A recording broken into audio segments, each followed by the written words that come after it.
Dodgers win the World Series. And it's amazing to me knocking skulls. how civilians want to then turn that into, you know what? I want to be a thief tonight. I'm going to go loot and destroy property. That's what I want to do. Where does that enter the mind? Like, I'm going to use this opportunity, this World Series victory, to go raise hell and destroy someone's business and flip over cars. This is what happened in Los Angeles. Look at this.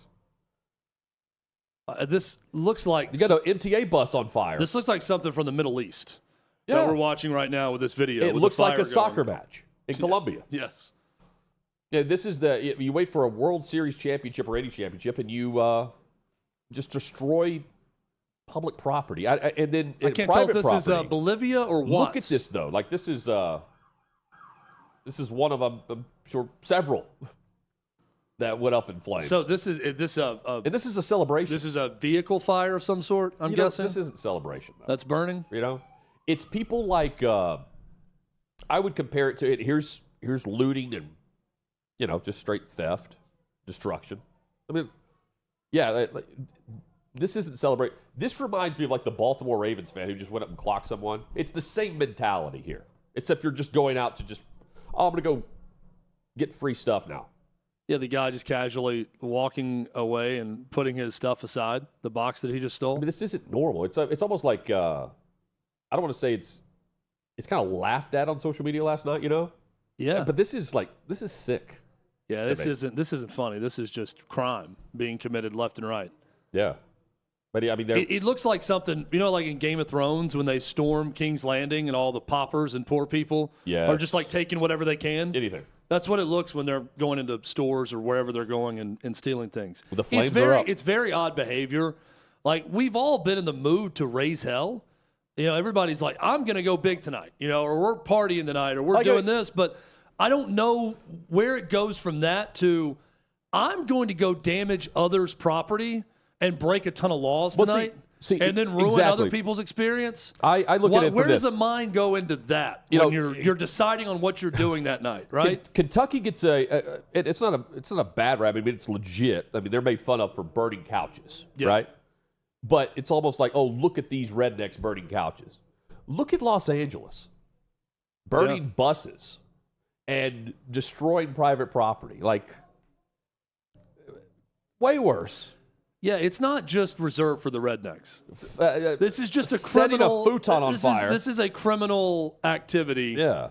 Of especially the looting and the stealing and all of that. Yeah. So if you want to go on your property, you got a Nike store that's just and burn some brush for a bonfire and get everybody around the bonfire. Yeah. That's one thing. But just going in the middle of a city and burning a vehicle, or setting something ablaze, then stealing things, Molotov cocktails everywhere. Like it's just a bunch of criminals. But hey, congrats to the Dodgers, dude. That was quite the comeback. 5-0. What a meltdown, dude. 5-0, Hutton. I'm sitting there watching last night. I'm thinking, boy, it's about to get tight in L.A. when they go back for Game 6, having lost those 2 in a row. You're right. Now you're thinking, boy, we have to win tonight because we cannot get into a Game 7 situation having blown a 3-0 lead. And they fall behind 5-0. Aaron Judge is on fire. It happened. He caught fire in the series, and then it happened. The very dude next dropped in the 5th inning. I mean, John Smoltz. 3 errors for the Yankees. John Smoltz in the call was, you could tell they were both, him and Joe Davis. Joe Davis, sorry. Let me jump in real quick on Joe Davis. Joe Davis might be the most legit play-by-play announcer no one gives credit to. He is really good. And he looks like he's about 25 years old. The call on the Judge homer, he's getting the first pitch, and he goes, first pitch will tell you a lot about Aaron Judge, and tonight, sleeping giant has awoken is the call. I mean, he's the guy who crushed the Ohtani 50-50 game. Like perfection. Props to Joe Davis. But yes. He's really good. He's 36 years old. I knew he was young, but he looks even younger than that. He's fantastic. He's pretty flawless as a broadcaster. And let me say, I think the Fox broadcast for baseball is the best thing going for sports broadcasting. I think they crush it. I think John Smoltz is amazing. At his job. He is assertive. He is. There's something about a certainty in the sound of a voice when they're giving you analysis. Confidence. And John Smoltz possesses that. It's a confidence. It's a here's what's happening, and you're going to believe it. It's told in a very sophisticated way, but not over the head. Yeah, there's not a situation viewer. where he really hasn't been in, right? He's seen it, but it's also like he's prepared. No one seems out of place for that broadcast, even on the panels. Well, even you could tell the confusion of it. He drops the ball. Drops the ball when Judge just missed it. Yeah. On the easy pop-up. And the first replay, Smoltz pops in. He says he takes his eye. He's putting his eye on the runner. Like right here, you see his head move, and his eyes go off the ball for a split second and then off his glove. So how about, here it is. I mean, this is just. That. I thought about the missed throw to third where they couldn't scoop it. And then Cole not covering first. Cole not covering. I don't understand what happened there because he started and stopped. I think he just pointed, like, go ahead and run. Yeah, you got it. Yeah. That was very weird because it would be one thing if you just thought, this is a run to first situation, so I'm not going to run. He ran and then stopped. And then he allowed 2 hits after that. That's some big ones, too. So the meltdown. How about my guy Freddie Freeman also? First player ever to hit home runs in 6 straight World Series games. That is. Going back to Game 6 of the Braves win over the Astros. Yeah. I mean, that's remarkable. And it's a series that the Dodgers win, and Ohtani's a non-factor. Yeah. That's also surprising. And I talked about this with Judge. He picked it up, later in the series and played well other than that error. So that's good for him. Yeah. But you don't shake that mantra of doesn't come through in the postseason. Right. Until your teammates pick you up, too. Ohtani's a good example. Yeah. Ohtani's now a World Series champion in year 1 with the Dodgers, and it's not because he went crazy in the World Series. Freddie Freeman picked him up. Yeah. Mookie Betts picked him up. His pitchers picked him up. And the Yankees didn't have that. Yeah, the Aaron Dodgers, Judge did not have that luxury in this series with his teammates. The Dodgers did the little things. Right. That's the difference in the series. Let's also just say the Dodgers are the best team in baseball. So this was a just outcome. When I look at the totality of their roster, they had a ton of starting pitching injuries they dealt with throughout the year. Oh. But, I mean, that lineup and those pitchers and going and getting Jack Flaherty the way they did in the offseason. Let's throw out this. That's the best team. The best team won. The best team does not always win. Judge the most talented team doesn't always win. Judge is kind of the butt of the joke, right? He didn't show up until he started hitting homers, and then he has the error. The Dodgers have a player like that in the postseason. Clayton Kershaw. Yeah. And he wasn't available. Did they win because Kershaw didn't pitch? I mean, he has over 20 postseason starts and an ERA that's like nearly 5, right? It's not good. I mean, he's a Hall of Famer during the regular season. That's the knock on Kershaw. But, he'll get a ring. But when you have the depth they have, starting pitcher, honestly, if he was available, Hutton, I wouldn't start him. Yeah, well, see? But, I mean, so how about this? So you have, it's now 100, let's see. It's 102 combined seasons, consecutive seasons, where the Rangers, the Islanders, the Mets, the Yankees, the Nets, and the Knicks, throw in the Jets, the Giants, without any of them winning a title in New York. It's 102 or 108 consecutive seasons combined for all of them. If I'm doing it correctly, 2011 was the Giants championship, right, where they beat the Patriots the second time. They beat them in 2007. Yes. And then they beat them in 2011. Yeah. So that's it, because 2009 was the last Yankees title. So 2011, 13 years, and then all those seasons for those teams. That's a lot of teams without doing anything, man. That is a large market to not have one championship. Remember when Boston went on that run where everybody was winning titles? Tampa's had it recently too. But I mean, Boston Celtics in 08, that followed up the Red Sox in 07. Yes. 04, 07, Red Sox. Bruins, everyone was winning. Patriots, of course. Los Angeles did it, I believe, winning right? titles, with the Rams. And then you have now the Dodgers. Dodgers in the last, 7 years they've won 8 years. Did you see how many titles just as a the LA Kings won a Stanley Cup? That's right, yeah. How many titles Magic Johnson now has as a player and an owner? Oh, my gosh. I'd like to see that, actually. 15 total titles now. He has 6 as a player, 5 in the NBA, of course, 1 in college. He has an owner. He has 9 total championships now. He has 5 in the NBA with the Lakers as part owner. 2 World Series now with the Dodgers. 1 WNBA title with the LA Sparks where he invests. He also owns part of the MLS. And guess who else he's part owner of? The Washington Commanders. That's right. Boy, you get... The dude wins, man. That's crazy. Can he buy the Titans? Yeah, that'd be great. Maybe help their championship appearances. But I'm saying, like, it's... yeah, he doesn't just throw his money around and sit back. I just happened to look up, because you were talking about Magic Johnson, those titles. Larry Bird championships. Okay. 3. 81, 86, 84 as a player. Now, he's coached. Yeah. He's been in front offices, but the Pacers haven't won a world title when he's been with that organization. And he coached. Yeah, you're right. He's not owning. It's unfair because he's not owning multiple teams and multiple leagues or anything, but Magic's doing pretty well. And let's all say Magic's doing very well. And his team spin. Like the top 6 teams with the highest payrolls all made the playoffs, and then you have the Dodgers win it. He's only 65 years old. I don't know why. Really? I think of Magic and Larry Bird and think they're closer to 70. Yeah, I would. They're both 65 years old. He's got a good amount of time to rack up some more titles as an owner. Chad, Matt Eberflus. Let's talk about Matt. Matthew Eberflus. Matt Eberflus, if he keeps his job with Chicago, I think it's going to be because he handled this Week 9 to perfection. I don't know if he has. Well, time will tell on that. But the details of what took place this week in Chicago, coming off of the Hail Mary,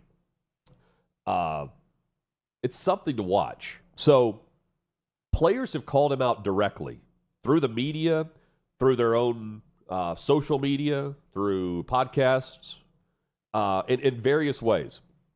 So Eberflus held his weekly meeting with the Bears Leadership Council. There are 8 players here.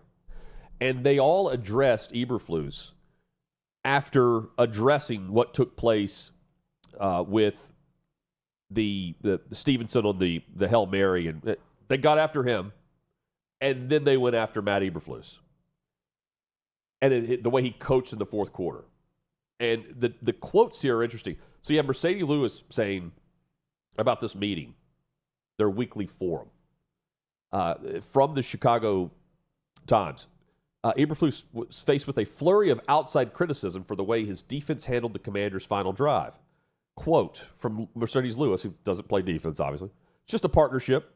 From a player standpoint, we understand the coaches have a job to do, and it's up to us as the captains and leaders to understand what that climate is and be constructive about our concerns. That's what we've been doing, just trying to be collaborative with what we want to get done, and I think we're doing a great job. Continuing here, you have, let's see, Caleb Williams. Something I go by myself is that okay teams, nobody leads. Good teams, the coaches lead. The great teams, the players lead. We have to find ways to be better for ourselves. There were plays in that game where we have to execute. Whether my drop is wrong or the route depth is wrong or the hand placement or your helmet isn't across the defender's chest so we can get him moving and cut up. There are a lot of things that the players first and foremost can correct. You always start with yourself and you don't point fingers. You start pointing fingers at yourself. From there, we're going to keep having communication. We're going to keep getting better between the coaches and the players. So Kevin Byard said that he spoke with Matt Eberflus about the defensive play call on the Commanders' second-to-last play of the game, where the Bears called a defense that allowed a 13-yard play to happen. And Eberflus said postgame he didn't think it played a factor in the result. Did you see the final throw? Of course it did. 13 yards mattered. Yeah. And I think that pissed a lot of the players off when he said that. So here's Eberflus. You got Jalen Johnson live on WCSR saying the Bears should have called a timeout before the Hail Mary, and that was on the coach who didn't do that. Cole Kmet told reporters that Tyreek Stevenson's lapse and focus on the final play was a lesson to players about what happens when you don't respect the game. I mean, there's a lot of bickering going on. I do wonder if the leadership comes together and actually molds this team. Eberflus, if he keeps his job, will be at the forefront of that. But he's already said, hey, if you do this again, keep it behind closed doors. But he's saying all the right things, at least publicly, that I'm all for the leadership council getting after me. Okay. But we'll see if that continues. Wasn't it DJ Moore that spoke out too? DJ Moore did right say, after and said, we need to handle this. This is not just an apology. On social media, like there needs to be more done about it. And he says, I think that's a good sign for that roster. I tend to agree. He goes, this is what DJ Moore said. He goes, the next time, to the media, it might be falling because of how we lost or whatever, or failing because of how we lost or whatever. But everybody here is just fine, and we're on to getting back to a win streak after airing our grievances. We'll see. Again, Eberflus has to tread water here and do it very carefully with a lot of egos, but also a team that's pretty good. And he didn't help himself with the way he called that final drive. I look at it, Chad, and go, okay, who becomes the alpha? Eberflus should be that. And if he is, he's probably coaching next year because they'll make the playoffs. If you're a Bears fan, though, who you want to become the alpha is Caleb Williams. Well, because his standing in that city is more. I'm not trying to belittle the role of a head coach or Matt Eberflus, but Caleb Williams being a leader of that team is far more impactful and important than Matt Eberflus. No, I'm not saying for the future of that organization. Totally agree. I'm saying just you need the head alpha, Caleb Williams, and everyone else to respect the coach. Right? Yes. Full respect and belief and confidence in your head coach. That hasn't happened this past week. And who is the alpha on defense that's going to hold Tyreek Stevenson accountable on that side of the ball? Kevin Byard. I would think it's Kevin Byard, too, knowing him here in Nashville. Kevin Byard also screwed up that play. He wasn't where he was supposed to be. Right. And he's supposed to be the guy on that, not let anybody behind him. Right. But as the safety. Players do screw up. But they're not taunting with the back turn. Yeah, he at least was facing the play when the ball was snapped. He just screwed up. Jalen Johnson, who's a terrific corner. He was vocal here. He's a captain. Somebody, who's going to be the alpha of that defense? Because Caleb Williams is one thing, but he still is a rookie, and he's on offense. There's got to be someone who snaps to Tyreek Stevenson on that defensive side that tears into him about this. And if they respond the right way, I am a believer that anything can be turned into a positive if you respond the right way moving forward. It doesn't have to be the death knell. It doesn't have to be the end of it. Anything can be an inflection point. You can look back on this and say, boy, that's when the great Chicago Bears teams of the 2020s came to play. Because now they're on a 4 or 5 year run 3 years from now with Caleb Williams at quarterback, and you could look back at that low moment in the darkness of that play and say the team really responded well, and leadership emerged from that moment. It doesn't have to be death. No, but it can be the start of something better. But if Eberflus starts taking it personal, right, then it's the death of him.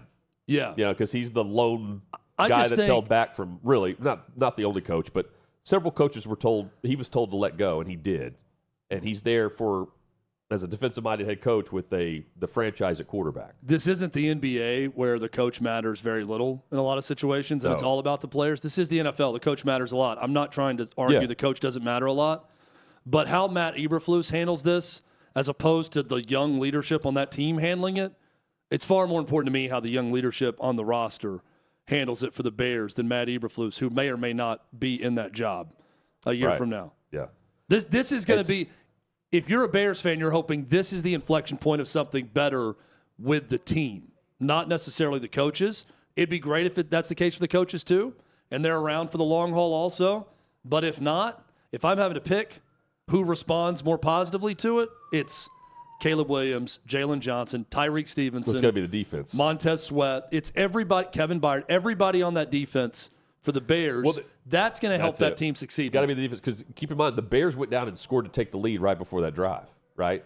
Probably so. Big moment. Because that was not a big offensive explosion type game. And they came up with a huge drive. Yeah. Aaron Rodgers says he's been in the darkness, knows how to manage it. They play tonight, by the way. They're hosting the Texans. He also says he's found the fountain of youth with a new drink. cayenne pepper water. Cayenne pepper and water? Have you heard of this? I mean, I've heard of, cayenne pepper extract is something a lot of people, I've taken that before. Like the extract, it helps your metabolism. Anything spicy does. Yeah, I think it helps it's like twofold. Well, Davey can probably hop on here and tell us more about the benefits of cayenne pepper. I feel he may have had this he's during recently gone his through a cleanse. But I think it's twofold. It helps you cleanse things out. And not get hungry. And it helps your metabolism. It speeds up your metabolism. Davey, did you try this at all? Have you heard of this? I never. You researched this? I've never done this. I mean, I looked into it briefly. Like, I've heard of people doing this. The main thing I've seen people use it for is it just improves digestion. Yeah. Really? But as far as it clears you out, I think is the help. Yeah, it was. What is it with Rodgers liking that? He likes things that make him vomit, and he likes cayenne pepper water that clear you out. He likes a nice purification. He likes to get rid of the toxins any way that he can. He does. I can understand that if you feel like there are times where you can it's not a puke and rally situation necessarily. Right. But you get really sick, and then the first time you feel kind of okay, you almost feel born again in a weird way. Like it feels like everything's you get the energy out, and you're fresh. And you feel like I feel different, but I feel new. You start fresh. Start fresh. So I wonder. Yeah, McGruber knew a thing or two about that. That's right.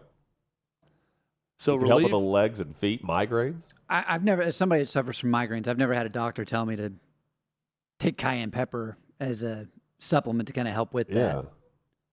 Interesting. I also find it's hard to believe that Rodgers didn't know about this before this year.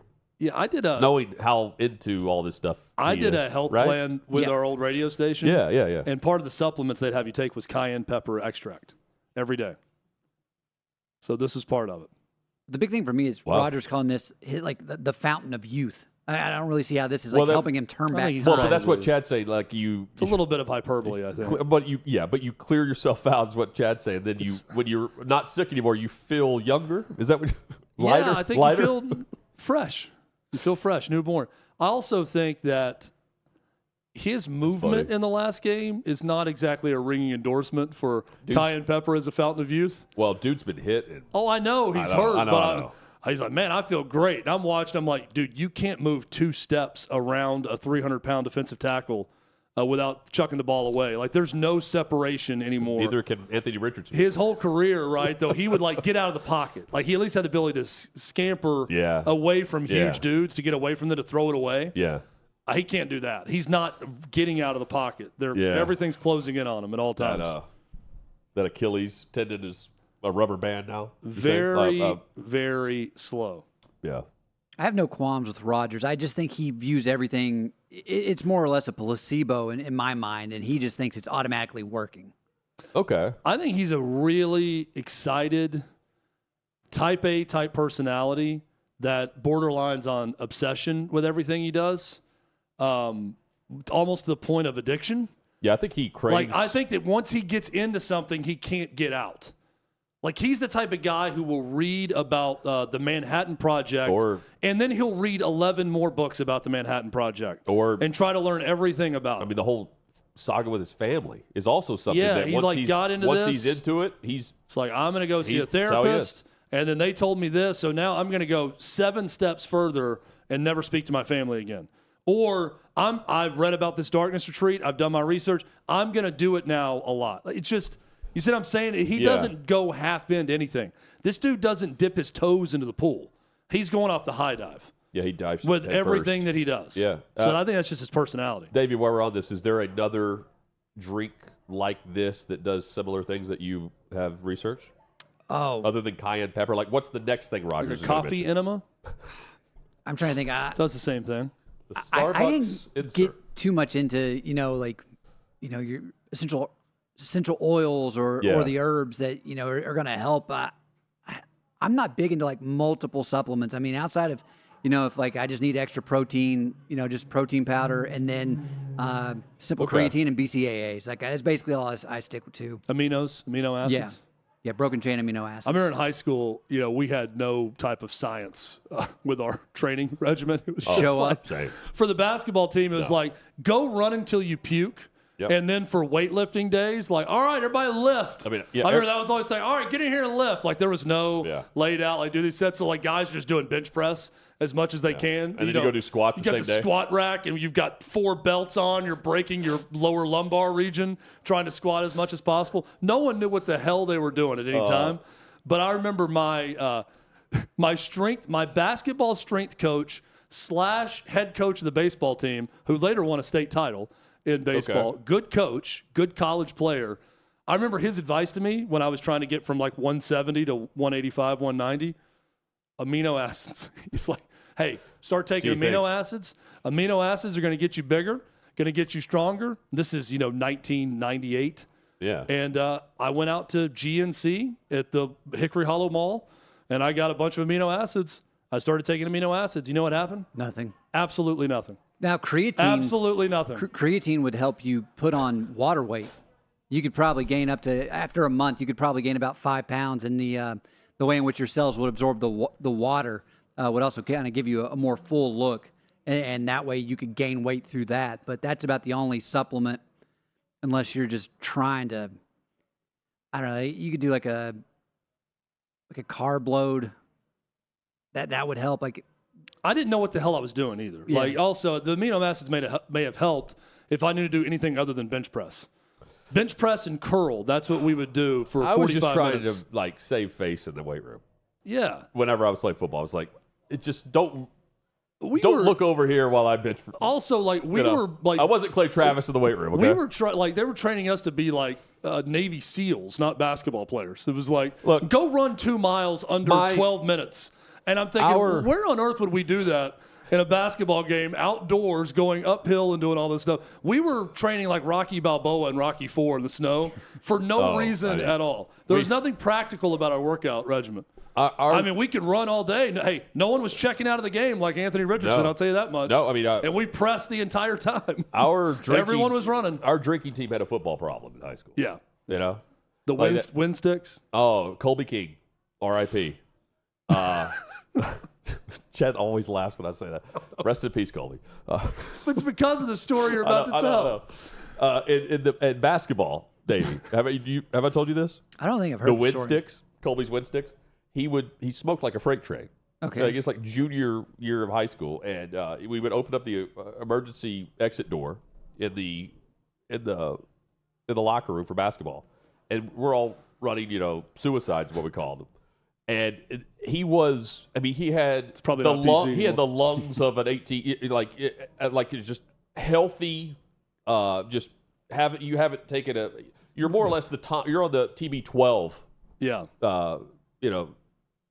Colby King was freight training Marlboro Reds and Camel Golds. Is that what those are? Camel Gold. I didn't know they had different colored camels. And he would just sit there and freight train them, right? And then he'd go out and run and, do all stuff. And we called it his wind sticks. He was not into the practice unless he had just gone and smoked a cigarette. We had our coach, incredible story. I love Colby or Kobe? Colby. C-O-L-B-Y. Colby King, one of my all-time redhead legends, and definitely R.I.P. Colby. Yeah. Love that guy. You could always tell when we knew the players on our basketball team who drank a lot. Yeah. On like Friday night, because we had 8 a.m. practice after Friday night games all the time. And this was a way for the coach to make sure you didn't do anything too crazy. Yeah. But everybody was up late. You could tell. Like you'd go to the one friend's house that, the parents didn't care what you were doing, and you'd stay up really late. So we were all on like 3 or 4 hours sleep. But the pukers in the morning the next day, that's how you could really tell the ones who went at it hard the night before. Yeah. Colby King. He went hard. And then he would show up and just outrun everyone. And it was punishment. We had to keep running until someone matched him, and no one could. He got so pissed off at the coach one time, he quit the team. Oh, I have so many stories about guys doing crazy stuff to coaches, quitting teams. On the way off the court, the coach said something like, "Yeah, leave your practice uniform and you should turn in your shoes." And he stripped down, just butt naked, right there, and just walked straight in the locker room and smoked. Amazing. I had a guy on my team who remember when George W. Bush had that shoe thrown at him in Iraq? Yeah. The Iraqi reporter? The reporter. I had a player in 8th grade 7th, 8th grade basketball, who chucked his Nike tennis shoe at our coach's head while he was yelling at him. It was like a getting looter kicked in off the L.A. team. last night. I had a guy, Ricky Austin, when I was a freshman, he was a senior, and I was practicing up with the high school team.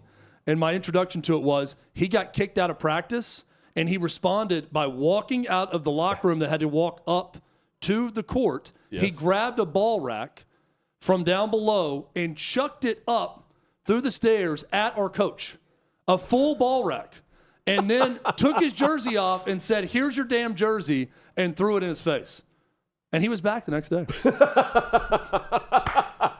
Dude could ball. Yeah, Dude could ball. They had a meeting. They talked it out. It's like, and he was back. Can you ball?